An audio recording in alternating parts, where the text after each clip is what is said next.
नमस्कार साथियों, आज हम बात करेंगे जेल प्रहरी के ओल्ड पेपर की, जो कि फर्स्ट ऑनलाइन पेपर हुआ था 2015 में। कब हुआ था? 5 दिसंबर 2015 को। इससे पहले आपके ऑफलाइन पेपर होते थे और व्यापम की ये विशेषता रही है कि जितने भी ओल्ड पेपर हुए हैं उनसे प्रश्न बार बार वो है रिपीट करता है, तो काफी मात्रा में प्रश्न रिपीट होते हैं। तो एमपी जेल प्रहरी, एमपी एसआई, एमपी पुलिस और प्लाटून कमांडर के सभी प्रश्न सॉल्व करेंगे, जिससे कि 2021 में जो भी व्यापम का एग्जाम होगा जेल प्रहरी, एमपी पुलिस, जिसके लिए आप सभी को लाभ मिल सके। तो इससे काफी मात्रा में प्रश्न रिपीट होते हैं और उन्हीं के आधार पर नए प्रश्न बनते हैं, जो पुराने करंट अफेयर हैं उसके स्थान पर आप दोनों नया चेंज करके वो आप प्रश्न सॉल्व कर सकते हैं। आइए देखते हैं पहला प्रश्न। खनिज संपदा में मध्य प्रदेश का कौन सा स्थान है? तो खनिज संपदा में मध्य प्रदेश का स्थान आपका तीसरा है। कौन सा है? तीसरा। तो खनिज संपदा में मध्य प्रदेश का स्थान कौन सा है? तीसरा। अगला प्रश्न हम सेकंड की बात करें, इनमें से कौन सा मध्य प्रदेश का सरसों उत्पादन वाले जिले हैं? तो सरसों उत्पादन वाले जिले कौन कौन से हैं? वे आपके सभी हैं, ग्वालियर, भिंड, मुरैना। तो तीनों ही जिलों में सरसों बहुतायत में पाई जाती है। तो आपका ऑप्शन कौन सा सही होगा? ऑप्शन आपका डी। अगला प्रश्न हम 3 की बात करें, मध्य प्रदेश में डीजल ईंधन संयंत्र कहां स्थित है? तो वह आपका इंदौर में है। तो मध्य प्रदेश में डीजल ईंधन संयंत्र जो स्थित है वह आपका इंदौर में है। इसका ऑप्शन कौन सा सही है? ऑप्शन नंबर ए। अगला प्रश्न, नेक्स्ट प्रश्न की बात करें, क्या है? दीनदयाल अंत्योदय योजना इनके लिए है। किनके लिए? गरीबी रेखा से नीचे रहने वाले लोग और परिवार। ऑप्शन नंबर ए। तो दीनदयाल अंत्योदय योजना किनके लिए लागू की गई है? गरीबी रेखा से नीचे रहने वाले लोग और परिवारों के लिए। ठीक। अगला प्रश्न 5 की बात करें, मध्य प्रदेश में 1857 की क्रांति की पहली चिंगारी कहां भड़की थी? तो कहां भड़की थी? ये नीमच छावनी। याद रखना है आपको, मध्य प्रदेश में 1857 क्रांति की जो पहली चिंगारी भड़की थी वह नीमच छावनी से भड़की थी। इसका ऑप्शन कौन सा है? Option number B. अगला प्रश्न बात करें, भारतीय गणराज्य के पहले राष्ट्रपति कौन थे? तो भारतीय गणराज्य के सर्वप्रथम राष्ट्रपति आपके कौन से हैं? वह है राजेंद्र प्रसाद। सर्वप्रथम राष्ट्रपति किनको माना जाता है? डॉक्टर राजेंद्र प्रसाद। अगला प्रश्न बात करें, चंदौली राष्ट्रीय पार्क स्थित है। तो चंदौली राष्ट्रीय पार्क कहां स्थित है आपका? तो ये महाराष्ट्र में है। चंदौली राष्ट्रीय पार्क कहां स्थित है आपका? महाराष्ट्र में है। अगला प्रश्न की बात करें, तमिलनाडु में निम्न में से कौन सा परमाणु संयंत्र स्थित है? कौन सा है वह है कुंडनकुलम। Option number D. तो तमिलनाडु में जो परमाणु संयंत्र स्थित है वह कौन सा है? कुंडनकुलम। Option number D. अगला प्रश्न, रेमन मैग्सेसे अवार्ड प्राप्त करने वाला पहला भारतीय व्यक्ति कौन था? रेमन मैग्सेसे अवार्ड प्राप्त करने वाला पहला भारतीय व्यक्ति कौन था? वह थे आचार्य विनोबा भावे। ऑप्शन नंबर ए। अगला प्रश्न 10 की बात करें, भारत की यात्रा करने वाला पहला चीनी यात्री कौन था? तो वह फायान था। सर्वप्रथम कौन सा चीनी यात्री भारत की यात्रा करने आया था? फायान। ऑप्शन नंबर ए। अगला प्रश्न बात करें, भारतीय तटरक्षक बल का मुख्यालय कहां स्थित है? तो जो भारतीय तटरक्षक बल का मुख्यालय स्थित है वह है आपका नई दिल्ली। Option number C. अगला प्रश्न बात करें, अग्नि, पृथ्वी, ब्रह्मोस ये सभी डीआरडीओ द्वारा निर्मित हैं। ये किसके उदाहरण है? ये क्या है? तो ये मिसाइल प्रणाली है। क्या है ये? मिसाइल प्रणाली। अग्नि, पृथ्वी, ब्रह्मोस ये सभी क्या है? मिसाइल प्रणाली। अगला प्रश्न की बात करें, भारत के किस गवर्नर जनरल ने इलाहाबाद और करा के अवध के नवाब के हाथों बेच दिया था? किसने? तो Robert Clive. Option number D. तो भारत के किस गवर्नर जनरल ने इलाहाबाद और करा को अवध के नवाब के हाथों बेच दिया था? तो वह कौन सा गवर्नर जनरल था? वह रॉबर्ट क्लाइव था। इसका ऑप्शन कौन सही है? Option number D. अगला प्रश्न बात करें, कभी महात्मा गांधी के सहयोगी रहे निम्न में से किसने उनसे अलग होकर एक उग्र आंदोलन की शुरुआत की? वह कौन थे? ई.वी. रामास्वामी नायर। तो कभी महात्मा गांधी के सहयोगी रहे निम्न में से किसने उनसे अलग होकर एक उग्र आंदोलन की शुरुआत की? वह कौन से व्यक्ति हैं आपके? E V. Ramaswamy Nair. Option number C. अगला प्रश्न बात करें, सीमांत गांधी किसका उपनाम है? तो सीमांत गांधी उपनाम है खान अब्दुल गफ्फार खान का। इनका उपनाम क्या है? सीमांत गांधी। किसका? खान अब्दुल गफ्फार खान का। अगला प्रश्न हम 16 की बात करें, स्वतंत्र भारत का पहला विदेश मंत्री कौन था? तो स्वतंत्र भारत के पहले विदेश मंत्री आपके जवाहरलाल नेहरू थे। इसका ऑप्शन यही सही है कि स्वतंत्र भारत के पहले विदेश मंत्री थे वे आपके जवाहरलाल नेहरू थे। अगला प्रश्न बात करें, क्या है? चीन ने अपनी महत्वाकांक्षी अंतर महाद्वीपीय मैरी टाइम सिल्क रोड, जिसको MSR भी कहा जाता है, परियोजना की शुरुआत की है निम्न में से किन 3 दक्षिण पूर्वी एशियाई देशों में से होकर यह गुजरेगी? कहां से होकर गुजरेगी? वियतनाम, थाईलैंड और मलेशिया। तो चीन ने अपनी महत्वाकांक्षी अंतर महाद्वीपीय मैरी टाइम सिल्क रोड, जिसको MSR भी परियोजना बोला जाता है, की शुरुआत की है निम्न में से किन 3 दक्षिण पूर्वी एशियाई देशों से होकर गुजरेगी? तो वह देश हैं आपके वियतनाम, थाईलैंड और मलेशिया। और इसका ऑप्शन कौन सा है? Option number D. अगला प्रश्न की बात करें, निम्नलिखित में से किस देश ने हाल ही में अपना अब तक का सबसे बड़ा मिसाइल युद्धपोत उतारा है जिनका नाम तुओ चियांग है? तो वह कौन है आपके? ताइवान। तो निम्नलिखित में से किस देश ने हाल ही में अपना अब तक का सबसे बड़ा मिसाइल युद्धपोत उतारा है जिसका नाम क्या है? तुओ चियांग। ऑप्शन नंबर क्या है आपका? D, Taiwan. अगला प्रश्न की बात करें, क्या है? यूरोपीय अंतरिक्ष एजेंसी ने हाल ही में कॉमेट पर सबसे पहला लैंडर स्थापित कर इतिहास बनाया है। लैंडर का नाम क्या है? तो लैंडर का नाम क्या था आपका? फिले था। तो यूरोपीय अंतरिक्ष एजेंसी ने हाल ही में यानी 2015 में कॉमेट पर सबसे पहला लैंडर स्थापित कर इतिहास बनाया था। उस लैंडर का नाम क्या है? फिले। हाल ही में नहीं, 2015 में। अगला प्रश्न बात करें, विश्व पर्यावरण दिवस किस तारीख को मनाया जाता है? तो किस तारीख को मनाया जाता है? सभी को पता है, 5 जून को मनाया जाता है। तो विश्व पर्यावरण दिवस किस तारीख को मनाया जाता है? 5 जून। इसका ऑप्शन कौन सही है? ऑप्शन नंबर ए।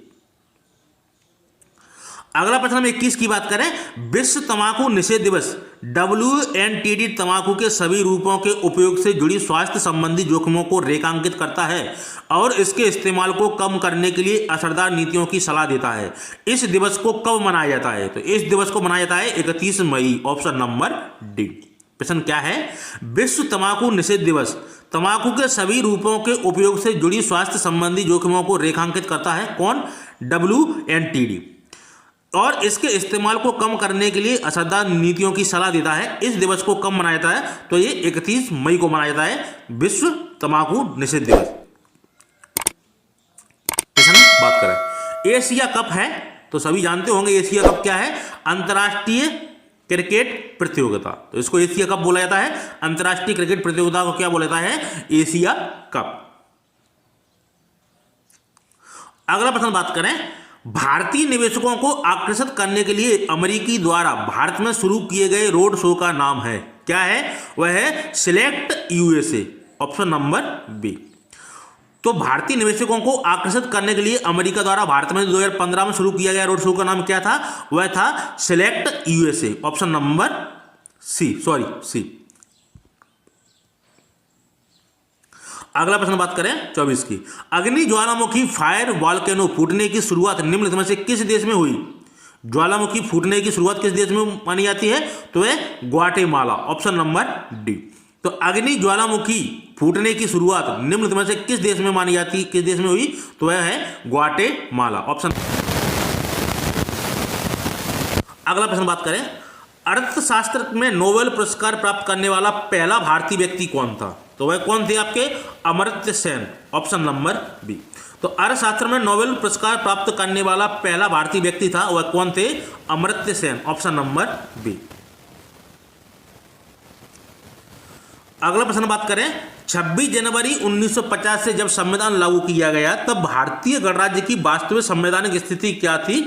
वह क्या थी? वह एक स्वतंत्र लोकतांत्रिक गणराज्य था।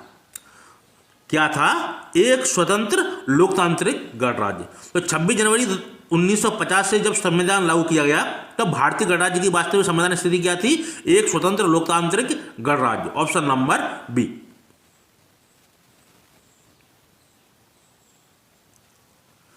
अगला प्रश्न बात करें, भारत के लिए एक संघीय ढांचे की प्रस्तावना पहली बार इसके द्वारा प्रस्तुत की गई, किसके द्वारा? 1935 कानून के द्वारा। तो भारत के लिए एक संघीय ढांचे की प्रस्तावना पहली बार इसके द्वारा प्रस्तुत की गई, किसके द्वारा? 1935 के कानून के द्वारा। इसका ऑप्शन कौन सही है? ऑप्शन नंबर सी।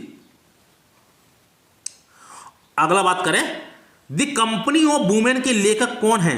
तो द कंपनी ऑफ वुमेन के लेखक खुशवंत सिंह है। कौन है? Khushwant Singh, option number D. तो द कंपनी ऑफ वुमेन के लेखक कौन है? खुशवंत सिंह। अगला बात करें, प्रश्न क्या है? ज्योतिष शास्त्र के प्रसिद्ध भारतीय पुस्तक पंचसिद्धांतिका के रचयिता हैं। कौन है? बराहमिहिर हैं। प्रसिद्ध कौन सी पुस्तक है? पंचसिद्धांतिका, जिसके रचनाकार कौन है? बराहमिहिर। तो ज्योतिषी शास्त्र की प्रसिद्ध भारतीय पुस्तक है पंचसिद्धांतिका, इसके रचनाकार कौन है? बराहमिहिर, ऑप्शन नंबर ए। अगला प्रश्न बात करें, लाइफ ऑफ पाई पुस्तक के लेखक कौन है? तो लाइफ ऑफ पाई की पुस्तक के लेखक कौन थे? यान मार्टेल। यान मार्टेल, ये काफी प्रसिद्ध किताब रही और इसके ऊपर मूवी भी बनी है हॉलीवुड की। तो लाइफ ऑफ पाई पुस्तक के लेखक कौन है? यान मार्टेल। तो 2015 का करंट का क्वेश्चन था। अगला चैप्टर आपका हिंदी। तो किस आचार्य ने रस को इस प्रकार परिभाषित किया है? विवाह भानुभाव्य विचार संयोग संतिष्ठ। तो ये किसकी वो है कोटेशन? आचार्य भरत की। तो किस आचार्य ने रस को इस प्रकार परिभाषित किया है कि विवाहानुभाव्य विचार संयोग संस्तपति। ठीक है, तो ये किसकी है? आचार्य भरत की। इसका ऑप्शन कौन सही है? Option number B. उपसर्ग में सर्ग का अर्थ है। उपसर्ग में सर्ग का अर्थ है, क्या अर्थ है? सृष्टि करना, निर्माण करना, रचना करना। तो सर्ग का अर्थ क्या क्या है? सृष्टि करना, निर्माण करना, रचना करना, यानी कि उपरोक्त सभी। अगला प्रश्न बात करें, तत्सम शब्द का चयन कीजिए। तो तत्सम शब्द आपका इसमें कौन सा है? वह है आश्रय। ठीक है, तो जो आपके तद्भव शब्द हैं, तत्सम शब्द है आपका आश्रय। अगला प्रश्न की बात करें, जो धातु या शब्द के अंत में जोड़ा जाता है उसे कहते हैं। तो जो शब्द के अंत में जोड़ा जाता है उसे प्रत्यय कहते हैं, जो पहले जोड़ा जाता है उसे उपसर्ग कहते हैं। तो उपसर्ग प्रत्यय, तो जो धातु या शब्द के अंत में जोड़ा जाता है उसे प्रत्यय कहते हैं। वर्णमाला कहते हैं। तो वर्णमाला किसको कहा जाता है? तो वर्णों के व्यवस्थित समूह को ही वर्णमाला कहा जाता है। वर्णमाला किसको बोला जाता है? वर्णों के व्यवस्थित समूह को वर्णमाला बोला जाता है। निम्न विकल्प में किसी की एक की वर्तनी शुद्ध है, चयन कीजिए। बिल्कुल चयन करेंगे। तो न्यायाधीश, न्यायाधीश कैसे लिखा जाता है? तो न्यायाधीश आपका लिखा जाता है ऑप्शन नंबर सी में, डबल या बड़ा या है और धी, न्यायाधीश। तो आपका ये कौन सा सही है? Option number C. अगला प्रश्न 7 की बात करें, निम्न विकल्प में से शुद्ध वाक्य का चयन कीजिए। तो आपका शुद्ध वाक्य छांटना है। तो शुद्ध वाक्य है आपका, राजीव अपने माता पिता पर निर्भर है। तो राजीव अपने माता पिता पर निर्भर है। तो ये आपका बी ऑप्शन है। ठीक है, जो एक प्रश्न दिया जाता है अंडरलाइन टाइप का। ठीक है, तो ये कभी कभी सही हो जाता है, कभी कभी सही नहीं होता। तो बच्चे इसमें कन्फ्यूजन हो जाते हैं, कभी कभी नहीं जानते तो इसको भी अंडरलाइन कर देते हैं कि ये अलग से दिख रहा है, इसी को लगा दें। तो इसमें सही कौन सा है? राजीव अपने माता पिता पर निर्भर है। और क्या है? राजीव अपने माता पिता का निर्भर रहता है, सही है? नहीं। राजीव अपने माता पिता का निर्भर है, सही नहीं है। राजीव अपने माता पिता पर निर्भर करता है, ये भी सही नहीं है। आपको कौन सा है? Option number B. अगला प्रश्न की बात करें, निम्नलिखित वाक्य में के लिए उसके नीचे दिए गए विकल्पों में से वाक्य के प्रकार को चिन्हित कीजिए। ईश्वर करे तुम्हारा जीवन सुखमय हो। तो एक कैसा वाक्य है? ये इच्छा वाक्य है। इच्छा है हमारी कि ईश्वर करे तुम्हारा जीवन कैसा हो? सुखमय हो। तो कैसा वाक्य है? इच्छा वाक्य है। आहूत का विलोम है आहूत। तो आहूत का विलोम होता है अनाहूत। तो आहूत का विलोम क्या है? अनाहूत। ना तो नाहूत और ना ही बिनाहूत। तो क्या है? अनाहूत। अगला प्रश्न बात करें, निम्न प्रश्न के शब्द युग्म के सही अर्थभेद का चयन कीजिए। सही, निम्न प्रश्न के शब्द युग्म के सही अर्थभेद का चयन कीजिए। कर्म और किरम, इसी के समान आपका बताना है। इसका अर्थ क्या है? तो वह है कर्म माने क्या होता है? काम, और क्रम में से सिलसिला। तो इसका सही क्या है? काम और सिलसिला। तो क्रम का क्या रूप है? काम तद्भव, और क्रम मतलब सिलसिला। तो इसका सही अर्थभेद क्या है? काम और सिलसिला। अगला प्रश्न की बात करें, जिस संज्ञा में केवल एक ही व्यक्ति का बोध हो उसे कहते हैं, क्या कहते हैं? तो वह व्यक्तिवाचक संज्ञा कहलाती है। तो जिस संज्ञा में केवल एक ही व्यक्ति का बोध हो वह व्यक्तिवाचक संज्ञा कहलाती है। तो इसका ऑप्शन कौन सही है? Option number B. स्वर संधि के कितने भेद हैं? तो स्वर संधि के 5 भेद हैं। ठीक है, तो स्वर संधि के कितने भेद हैं? आपके 5 भेद माने जाते हैं। अगला प्रश्न की बात करें, जिस सामासिक पद का पहला पद प्रधान हो वह कहलाता है। तो वह क्या कहलाता है? द्वंद्व समास, अव्ययीभाव समास, तत्पुरुष समास, इनमें से कोई नहीं। तो जिस सामासिक पद का पहला प्रधान हो वह क्या कहलाता है? तो इनमें से कोई नहीं, ऑप्शन नंबर डी। अगले प्रश्न की बात करें, विचित्र अथवा आश्चर्य वस्तु या घटना को देखकर हृदय में कौतूहल तथा आश्चर्य का भाव उत्पन्न होता है, उसे कौन सा रस कहते हैं? तो वह है आपका अद्भुत रस, ऑप्शन नंबर बी। विचित्र अथवा आश्चर्य वस्तु या घटना को देखकर हृदय में कौतूहल तथा आश्चर्य का भाव उत्पन्न होता है, उसे कौन सा रस कहते हैं? तो वह अद्भुत रस, ऑप्शन नंबर बी। अपकृत्य में उपसर्ग है, तो अपकृत्य में क्या उपसर्ग है? तो वह अप है। तो अप उपसर्ग है, कृत्य धातु, मूल धातु है। तो अपकृत्य है, उपसर्ग में कौन सा उपसर्ग है? अप, ऑप्शन नंबर सी। अगला प्रश्न की बात करें, निम्नलिखित तत्सम शब्द में कौन सा विकल्प अशुद्ध है? अशुद्ध विकल्प छांटना है। तो भगिनी में बहन, भिक्षा भिखारी, मूल्य मोल, मानुष मानुष। तो तत्सम और तद्भव में कौन सा विकल्प अशुद्ध है? वह है आपके भिक्षा और भिखारी। ठीक है, तो अलग ही शब्द, भिक्षा अलग होती है मांगना, और भिखारी व्यक्ति होता है। ठीक है, तो भिक्षा और भिखारी अलग ही शब्द है आपके। भगिनी बहन तत्सम तद्भव, मूल्य तत्सम मूल तद्भव, मानुष कैसा है? तत्सम और मानुष तद्भव। अगला प्रश्न की बात करें, इनमें से कौन सा समूह वाचक प्रत्यय नहीं है? वाचक प्रत्यय नहीं है, वह नहीं है प्रेस, ऑप्शन नंबर डी। लोग, गण, वर्ग एक ही है, लेकिन इसमें से समूहवाचक जो प्रत्यय नहीं है, जो समूह में आते हैं, लोग, गण, वर्ग, लेकिन प्रेस से आपका समूह में नहीं आता। तो समूहवाचक प्रत्यय इसमें कौन सा नहीं है? प्रेस। च वर्ग की ध्वनियों का उच्चारण स्थान है, क्या है? तालब्य है, तालब्य के अंतर्गत आती है च वर्ग की ध्वनियां। तो च वर्ग की ध्वनियां किसके अंतर्गत आती हैं? तालब्य के अंतर्गत। अगला प्रश्न की बात करें, निम्न में से कौन सा युग्म विपरीतार्थक नहीं है? तो निम्न में से कौन सा युग्म विपरीतार्थक नहीं है? वह नहीं है अर्ध अपूर्ण, अर्ध अपूर्ण, ऑप्शन नंबर इसका कौन सा है? सी। तो जो विपरीतार्थक नहीं है, अनाथ सनाथ, आदि का अंत, अग्रज का अनुज, ये विपरीतार्थक शब्द हैं, लेकिन अर्ध और अपूर्ण ये अलग अलग शब्द हैं। अगला प्रश्न की बात करें, निम्न शब्द युग्म के विकल्पों में कोई एक युग्म सही नहीं है, गलत युग्म का चयन कीजिए। तो कौन सा है? भाग्य दुर्भाग्य, छत्र और छत्र, सूची और सूची, तुरंग और तुरंग, ये सही है, लेकिन आपका इसमें कौन सा भिन्न है? भाग्य और दुर्भाग्य। तो निम्न शब्द युग्म के विकल्पों में कोई एक युग्म सही नहीं है, एक कैसा है? अलग है, भाग्य और दुर्भाग्य, ये आपका कैसा है? विपरीतार्थक शब्द है।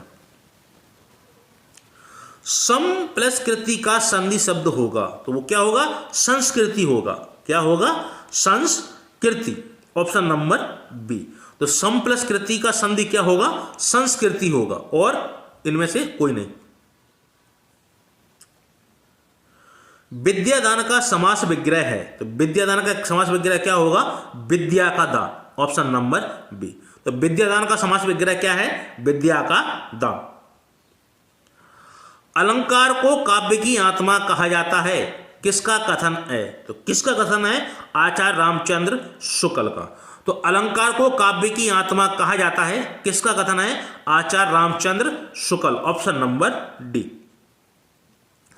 हरिमुख मानो मधुर मयंक में अलंकार है, कैसा? हरिमुख मानो, जब मानो और जनु आ जाती हैं, और कौन सा अलंकार हो जाता है? उत्प्रेक्षा अलंकार, ऑप्शन नंबर सी। बटोही का पर्यायवाची है, बटोही का पर्यायवाची क्या है आपका, तो यात्री है। बटोही का पर्यायवाची क्या है आपका, यात्री, ऑप्शन नंबर फर्स्ट। कान भरने मुहावरे का सही अर्थ है, क्या है, कान भरने मुहावरे का सही अर्थ, तो वह चुगली करना है। चुगली करना का मुहावरा क्या है, कान भरना, ऑप्शन नंबर इसका कौन सही है, सी। मदद देना निम्न में से किस मुहावरे का अर्थ है, तो किस मुहावरे का अर्थ है, कंधा देना, ऑप्शन नंबर सी। मदद देना यानी कि कंधा देना, तो कौन सा है इसका, सी।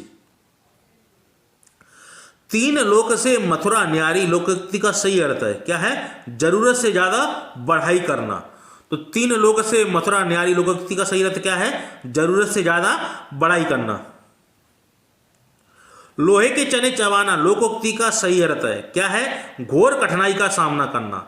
लोहे के चने चबाना लोकोक्ति का सही अर्थ क्या है, घोर कठिनाई का सामना करना, ऑप्शन नंबर बी। मरकत जवाहर मणिक ये किसके पर्यायवाची हैं, किसके हैं, ये मणि के हैं। मरकत जवाहर मणिक ये किसके पर्यायवाची हैं, तो ये आपके मणि के पर्यायवाची हैं। मरकत जवाहर मणिक किसके, मणि के। अगला टॉपिक जनरल में, तो यदि एक वस्तु की लागत अपने विक्रय मूल्य की 50% हो तो 60 रुपए का लाभ होता है। विक्रय मूल्य क्या है, तो इसका है ऑप्शन 120 रुपए। फटाफट आंसर देखेंगे कि सॉल्व करेंगे तो बहुत टाइम लग जाएगा। यदि एक वस्तु की लागत अपने विक्रय मूल्य की 50% हो तो 60 रुपए का लाभ होता है। विक्रय मूल्य क्या है, तो वह है आपका 120 रुपए। अगला, आशीष खुद पर अपने जेब खर्च का 10% खर्च करता है और अपनी बहन को 5 रुपए देता है। यदि अभी भी उसके पास मूल्य राशि का 80% है तो उसके पास जेब खर्च के रूप में क्या राशि थी, तो वह थी आपकी 50 रुपए, ऑप्शन नंबर ए। प्रश्न क्या है, आशीष खुद पर अपने जेब खर्च का 10% खर्च करता है और अपनी बहन को 5 रुपए देता है। यदि अभी भी उसके पास मूल्य राशि 80% है तो उसके पास जेब खर्च के रूप में क्या राशि होगी, 50 रुपए। अगले प्रश्न की बात करें, एक संख्या 75% उसी संख्या के 35% से 380 अधिक है, उस संख्या का 20% क्या है, तो वह है आपका 1 से 90। एक संख्या का 75% उसी संख्या के 35% से 380 अधिक है, उस संख्या का 20% क्या होगा, 1 से 90। प्रश्न है, यदि x प्लस 14/4x प्लस 6 बराबर 3/4 तब 1/x का मान ज्ञात करें। क्या मान होगा, 4/19। यदि x प्लस 14/4x प्लस 6 बराबर 3/4 तब 1/x का मान क्या होगा, वह होगा 4:19। किसी कॉल के मशीन द्वारा और संभावित ग्राहक के द्वारा जवाब दिए जाने का अनुपात 10 में से 3 है। हर रोज दूरभाषा कंपनी 1050 फोन कॉल करती है। कितने उत्तर संभावित ग्राहक द्वारा दिए जाते हैं, कितने, 315, ऑप्शन नंबर ए। किसी कॉल के मशीन द्वारा और संभावित ग्राहक के द्वारा जवाब दिए जाने के अनुपात 10 में 3 है। हर रोज दूरभाषा कंपनी 1050 फोन कॉल करती है। कितने उत्तर संभावित ग्राहक द्वारा दिए जाते हैं, वह है आपके 315, ऑप्शन नंबर ए। 6 का है, एक व्यापारी को किसी राशि पर 5% वार्षिक साधारण ब्याज की दर से 3 साल में 6000 रुपये प्राप्त होते हैं। यदि वह चक्रवृद्धि ब्याज की दर से उधार देता है तो कितना अधिक ब्याज प्राप्त होता है, तो कितना ब्याज प्राप्त अधिक होता है, वह होता है 30.5, ऑप्शन नंबर डी। यदि क्या है, एक व्यापारी को किसी राशि पर 5% वार्षिक साधारण ब्याज की दर से 3 साल में 600 रुपये प्राप्त होते हैं। यदि वह चक्रवृद्धि ब्याज की दर से उधार देता है तो कितना अधिक ब्याज प्राप्त होता है, कितना होता है, 30.5। अगला है, 5 वर्षों में धनराशि 8% साधारण ब्याज की वार्षिक दर से 840 रुपये हो जाती है, तो वह कितने रुपए होगी, वह होगी आपकी ऑप्शन नंबर ए, 100 × 840 अपॉन 100 प्लस 5 गुणा 8। तो 5 वर्षों में धनराशि 8% से साधारण ब्याज की वार्षिक दर से 840 रुपये हो जाती है, तो राशि कितनी होगी आपकी, ऑप्शन नंबर ए। अगली बात करें, किसी त्रिभुज के कोण ए बी और 30 डिग्री हैं, दोनों कोण ए और बी का अंतर 30 डिग्री है, ए और बी ज्ञात कीजिए। तो वो कितने हैं? 90 डिग्री और 60 डिग्री, ऑप्शन नंबर ए। किसी त्रिभुज के कोण ए बी और 30 डिग्री हैं, दोनों कोण ए और बी का अंतर 30 डिग्री है, ए और बी का ज्ञात कीजिए। तो कितने हैं? 90 डिग्री और 60 डिग्री, ऑप्शन नंबर ए। दो संख्याएं 4:5 के अनुपात में हैं, यदि प्रत्येक संख्या में 6 घटा दिया जाए तो यह अनुपात 3:4 हो जाता है। संख्याओं का योग ज्ञात कीजिए। तो संख्याओं का योग कितना है? 54। तो दो संख्याएं 4:5 के अनुपात में हैं, यदि प्रत्येक संख्या में 6 घटा दिया जाए तो यह अनुपात 3:4 हो जाता है। संख्याओं का योग कितना है? 54। अगला प्रश्न बात करें, निम्न में से किस समीकरण के दो भिन्न वास्तविक मूल हैं? वह समीकरण कौन सा है? वह आपका option number B, x² + x - 5 = 0। तो निम्न में से किस समीकरण के दो भिन्न वास्तविक मूल हैं? तो वह कौन सा समीकरण है आपका? Option number B. अगला प्रश्न बात करें, द्विघात समीकरण 3x² + √5x √5 + 1 = 0। तो क्या है ये? इसका है कोई वास्तविक मूल नहीं है। क्या है? कोई वास्तविक मूल नहीं है, ऑप्शन नंबर 3। एक वृत्त के एक व्यास के एक सिरे के निर्देशांक यदि 4, 6 और इसके केंद्र के निर्देशांक 5, 7 हैं तो दूसरे सिरे के निर्देशांक याद करें तो वह कितने हो गए? 6 और 8। प्रश्न क्या है?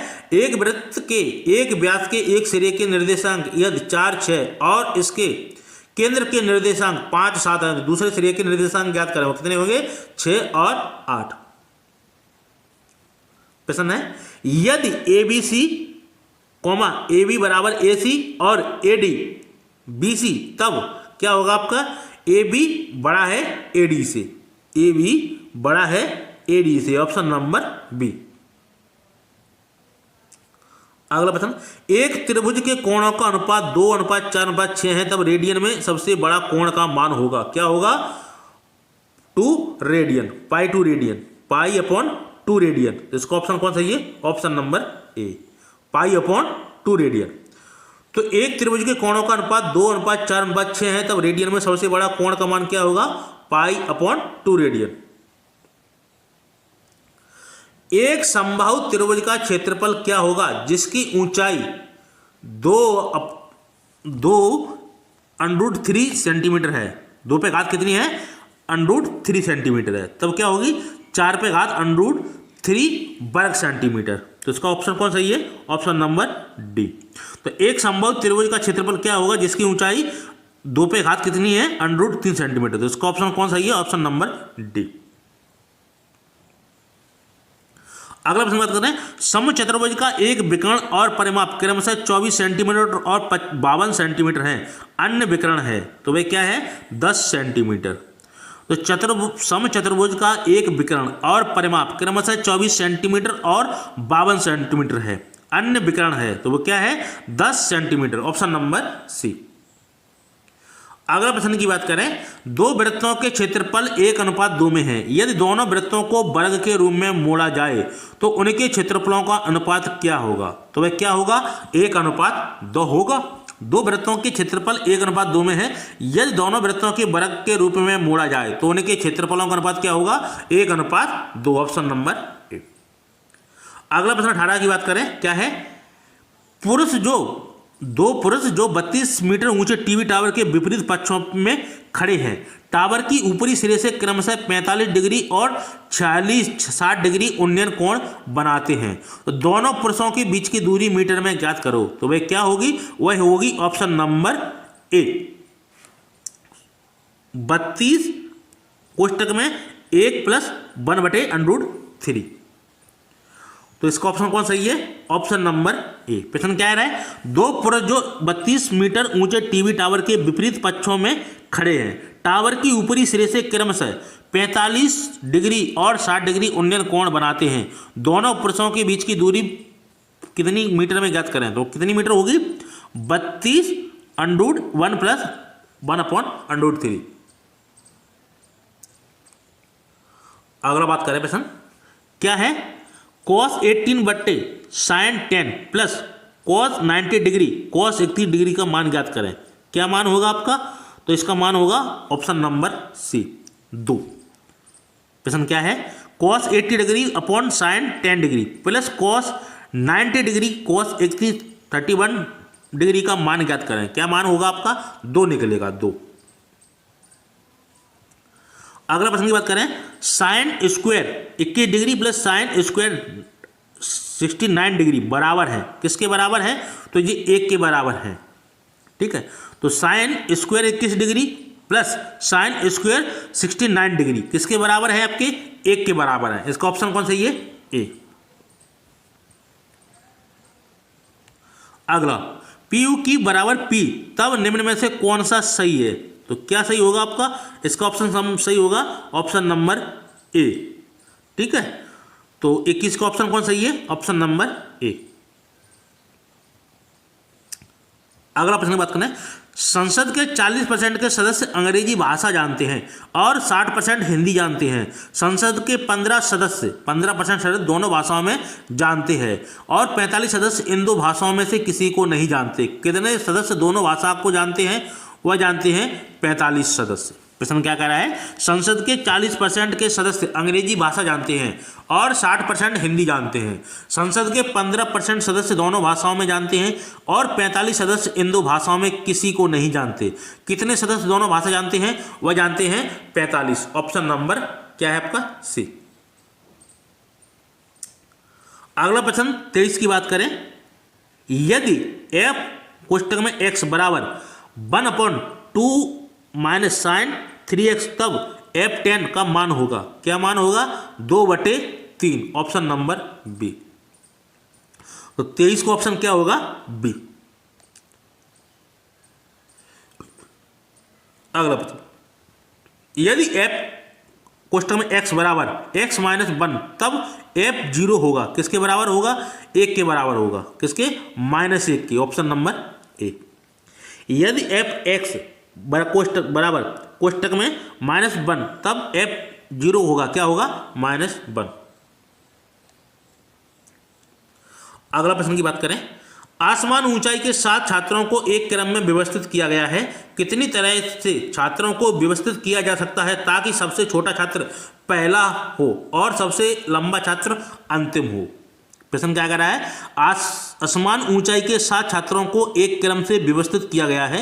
कितनी तरह से छात्रों को व्यवस्थित किया जा सकता है ताकि सबसे छोटा छात्र पहला हो और सबसे लंबा छात्र अंतिम हो? वह कौन सा ऑप्शन होगा? 120। Option number C.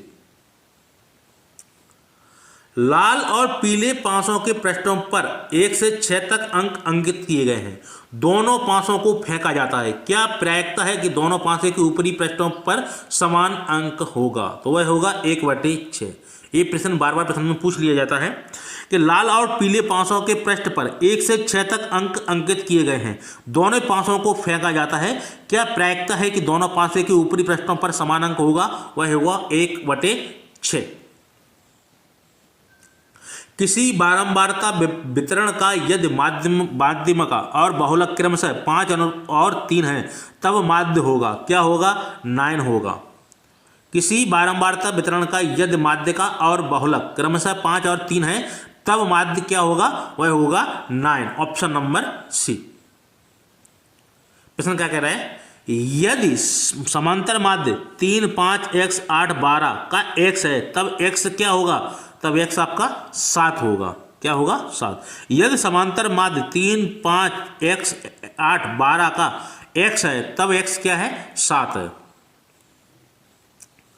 अगला प्रश्न बात करें, उच्च समांतर श्रेणी का सारव अंतर क्या होगा जिसके 12वें और 17वें पद का अंतर 35 है? तो वह क्या होगा? आपका 7 होगा।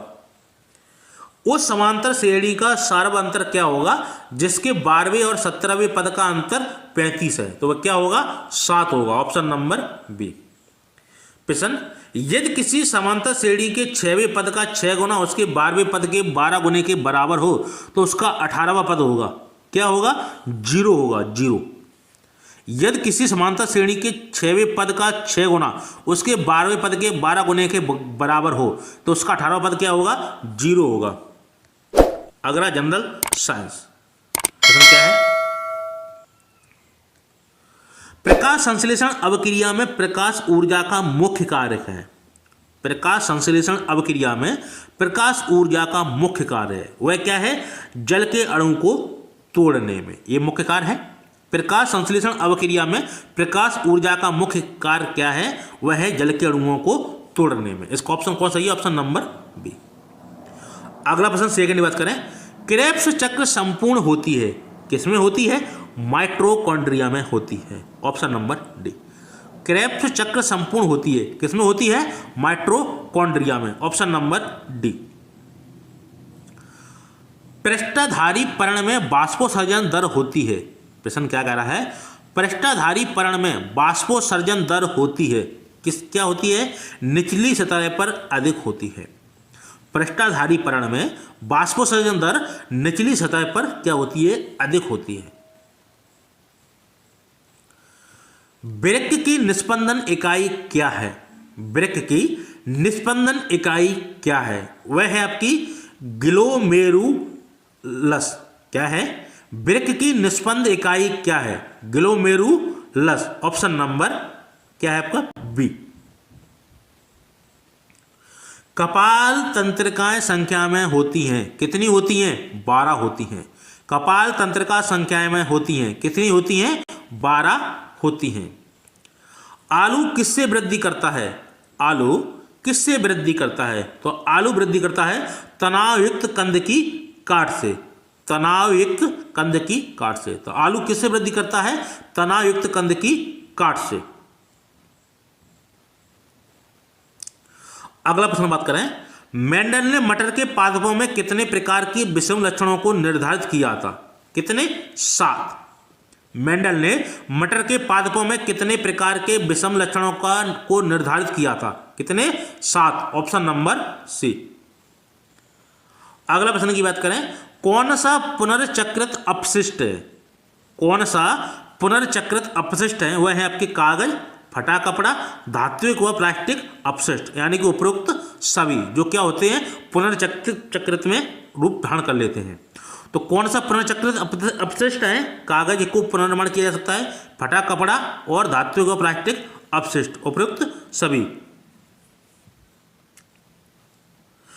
जल प्रदूषण का मापन किया जाता है, किसके द्वारा? कॉलीफॉर्म गणना के द्वारा, बोर्ड द्वारा, पीएच द्वारा, उपरोक्त सभी। तो जल प्रदूषण का मापन किसके द्वारा किया जाता है? यानी कि सभी। कॉलीफॉर्म गणना, बोर्ड द्वारा, पीएच द्वारा या उपरोक्त सभी। तो क्या है आपका? उपरोक्त सभी। प्रोटीन संश्लेषण होता है, किसमें होता है? तो ये राइबोसोम में होता है। प्रोटीन संश्लेषण किसमें होता है? राइबोसोम में होता है। ऑप्शन नंबर ए। प्रेरण में अवशेषों का स्थानांतरण कैसे होता है? प्रेरण में अवशेषों का स्थानांतरण कैसे होता है? तो वह दूरी से होता है। किससे? दूरी से। तो प्रेरण में अवशेषों का स्थानांतरण कैसे होता है? दूरी से। Option number C. भार का एसआई मात्रक क्या है? भार का एसआई मात्रक आपका एम्पियर है। सॉरी, धारा का एसआई मात्रक क्या है? धारा का एसआई मात्रक क्या है? एम्पियर। अगला प्रश्न की बात करें, इलेक्ट्रोप्लेटिंग के दौरान शुद्ध धातु निष्पेक्षित होती है, किसमें? कैथोड पर। इलेक्ट्रोप्लेटिंग के दौरान शुद्ध धातु निक्षेपित होती है कैथोड पर। ऑप्शन नंबर ए, कि इलेक्ट्रोप्लेटिंग के दौरान शुद्ध धातु निक्षेपित होती है, किस पे होती है? कैथोड पर, और बाकी नहीं।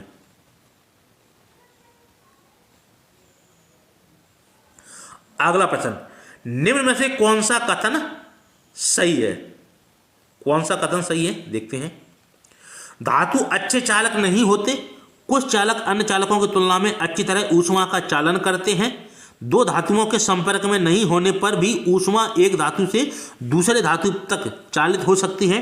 डी, जब दो धातु छड़ें एक दूसरे के संपर्क में रखी हों तब इनके समान ताप पर होने पर भी ऊष्मा एक दूसरी छड़ की ओर प्रभावित हो सकती है। तो इसका ऑप्शन कौन सही है? ऑप्शन नंबर ए, बी, कुछ चालक अन्य चालकों की तुलना में अच्छी तरह ऊष्मा का चालन करते हैं।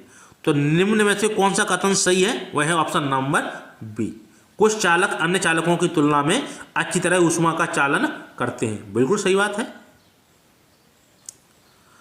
अगला प्रश्न बात करें, एक चिकित्सीय उपयोग के थर्मामीटर की केस नली में एक किंक होता है, तो वह किस लिए होता है? वह होती है ताकि मुंह से बाहर निकालते ही थर्मामीटर में पारे का स्तर नीचे न आ पाए। एक चिकित्सीय उपयोग के थर्मामीटर की केस नली में एक किंक होता है, किस लिए होता है? यह होता है ताकि मुंह से बाहर निकालते ही थर्मामीटर में पारे के स्तर नीचे ना पाए। तो इसका ऑप्शन कौन सही है? Option number B. अगले प्रश्न की बात करें, एक विद्युत चुंबक की प्रबलता कैसे बढ़ाई जाती है? एक विद्युत चुंबक की प्रबलता कैसे बढ़ाई जाती है? वह सभी के द्वारा बढ़ाई जाती है। क्या है? कुंडली के घेरों की संख्या बढ़ाकर, कुंडली में प्रभावित धारा को बढ़ाकर, कुंडली के लिए नरम लोहे कोर का उपयोग करके, उपरोक्त सभी। तो एक विद्युत चुंबक की प्रबलता कैसे बढ़ाई जाती है? कुंडली के घेरों में की संख्या बढ़ाकर, कुंडली में प्रभावित धारा को बढ़ाकर, कुंडली के लिए नरम लोहे का कोर का उपयोग करके, उपरोक्त सभी। इसका ऑप्शन कौन सी? Option number D. अगले प्रश्न की बात करें, ध्वनि निम्न में से किसमें गति नहीं कर सकती? किसमें नहीं कर सकती? निर्वात में नहीं कर सकती। तो ध्वनि निम्न में से किसमें गति नहीं कर सकती? निर्वात में। बाकी तीनों में ही करती है। अगला प्रश्न बात करें, प्रश्न क्या है? समान लंबाई के दो तार ए व बी जो केवल मोटाई में अलग अलग हैं, ए बी से पतला है, यह दोनों को समान बल से उठाया जाता है तब। एक प्रश्न पढ़ लीजिए, समान लंबाई के दो तार ए व बी जो केवल मोटाई में अलग अलग हैं, ए बी से पतला है, यदि दोनों को समान बल से उठाया जाता है तब क्या होगा? तो तब क्या होगा? ए बी से अधिक तारत्व की ध्वनि उत्पन्न करता है। क्या है प्रश्न? ए बी से अधिक तारत्व की ध्वनि उत्पन्न करता है। ऑप्शन नंबर ए। तो समान लंबाई के दो तार ए व बी जो केवल मोटाई में अलग अलग हैं, ए बी से पतला है, यदि दोनों को समान बल से उठाया जाता है तब क्या होता है? ए बी से अधिक तारत्व की ध्वनि उत्पन्न करता है। अगला प्रश्न बात करें 19 की, जब एक पिंड को घर्षण के द्वारा ऋणात्मक आवेशित किया जाता है, इसका मतलब है, तो इसका अर्थ क्या है? तो इसका अर्थ क्या है? इसका अर्थ है पिंड ने अधिकता से इलेक्ट्रॉन प्राप्त किए हैं। पिंड ने अधिकता से इलेक्ट्रॉन प्राप्त किए हैं। तो जब एक पिंड को घर्षण के द्वारा ऋणात्मक आवेशित किया जाता है, इसका मतलब क्या है? पिंड ने अधिकता से इलेक्ट्रॉन प्राप्त किए हैं। ऑप्शन नंबर ए। अगले प्रश्न की बात करें, यदि एक आवेशित पिंड दूसरे पिंड को आकर्षित करता है, दूसरे पिंड पर आवेश क्या हो सकता है? क्या हो सकता है? ऋणात्मक या धनात्मक या शून्य हो सकता है। Option number D. प्रश्न क्या है? यदि एक आवेशित पिंड दूसरे पिंड को आकर्षित करता है तो दूसरे पिंड पर आवेश क्या हो सकता है? वह हो सकता है ऋणात्मक, धनात्मक या शून्य। अगले प्रश्न बात करें, अपमार्जक जल का पृष्ठ तनाव क्या करता है? कम करता है। अपमार्जक जल का पृष्ठ तनाव क्या करता है? कम करता है। ऑप्शन नंबर ए। तो अपमार्जक का क्या कार्य होता है? जल के पृष्ठ तनाव को कम करना। अगला प्रश्न, विलयन के उस पीएच मान को क्या कहा जाता है जिस पर विद्युत क्षेत्र के प्रवाह में ध्रुवीय एमिनो अम्लों का अभिगमन नहीं होता? उसको क्या कहा जाता है? समवैद्युत बिंदु। ऑप्शन नंबर क्या है? तीसरा। तो विलयन के उस पीएच मान को क्या कहा जाता है जिस पर विद्युत क्षेत्र के प्रवाह में ध्रुवीय एमिनो अम्लों का अभिगमन नहीं होता? उसको क्या बोलते हैं? समवैद्युत बिंदु। Option number C. अगला प्रश्न, कैलोरीफीन मान निम्न में से किस क्रम में है? तो किस क्रम में है? वह है वसा, कार्बोहाइड्रेट और प्रोटीन। ऑप्शन नंबर सी। तो कैलोरीफिक मान निम्न में से किस क्रम में है? तो वह है वसा, कार्बोहाइड्रेट और प्रोटीन। इसका ऑप्शन कौन सही है? Option number C. Vitamin A की कमी का परिणाम है, क्या परिणाम है? वह है रतौंधी हो जाती है। विटामिन ए की कमी से कौन सा रोग हो जाता है? रतौंधी। Option number B. बेकेलाइट है, बेकेलाइट क्या है आपका? तो बेकेलाइट है ताप दृढ़ प्लास्टिक। तो बेकेलाइट आपका क्या है? ताप दृढ़ प्लास्टिक। Option number D. अगले प्रश्न की बात करें, क्या है 26, वायु प्रदूषक जो प्रकाश रासायनिक धुंध उत्पन्न करता है, वायु प्रदूषक जो प्रकाश रासायनिक धुंध उत्पन्न करता है वह क्या है? तो वह है आपका नाइट्रस ऑक्साइड, पेन तथा एक्रोलिन। तो वायु प्रदूषक जो प्रकाश रासायनिक धुंध उत्पन्न करता है वह क्या है? नाइट्रस ऑक्साइड, पेन तथा एक्रोलिन। Option number C. अगला प्रश्न, निम्न संरचना में ओलिफिनिक संबंधों की संख्या होगी, तो इसकी संख्या क्या होगी? जो सूत्र है इसकी होगी आपकी 2। ठीक है, तो निम्न संरचना में ओलिफिनिक बंधों की संख्या होगी, जिस सूत्र का क्या ऑप्शन होगा? Option number 2। अगला प्रश्न, एक सजातीय श्रेणी में क्या होंगे? सामान्य सूत्र समान होते हैं। तो एक सजातीय श्रेणी में क्या होता है? सामान्य सूत्र समान होते हैं। Option number D. प्रोटॉन है, प्रोटॉन, तो प्रोटॉन क्या है? आयनीकृत हाइड्रोजन परमाणु। तो प्रोटॉन क्या है आपके? आयनीकृत हाइड्रोजन परमाणु। Option number C. अगले प्रश्न हम 30 की बात करें। प्रश्न क्या है? 2 लीटर की क्षमता वाले 4 पत्रों में निम्नानुसार डायनाइट्रोजन है, निम्न में से किसमें समान परिस्थितियों में सबसे अधिक अणु होंगे? किसमें होंगे? 84 ग्राम डायनाइट्रोजन में। Option number D. तो प्रश्न क्या है? 2 लीटर की क्षमता वाले 4 पात्रों में निम्नानुसार डायनाइट्रोजन है, निम्न में से किसमें समान परिस्थितियों में सबसे अधिक अणु होंगे? किसमें होंगे? 84 gram dinitrogen. Option number D.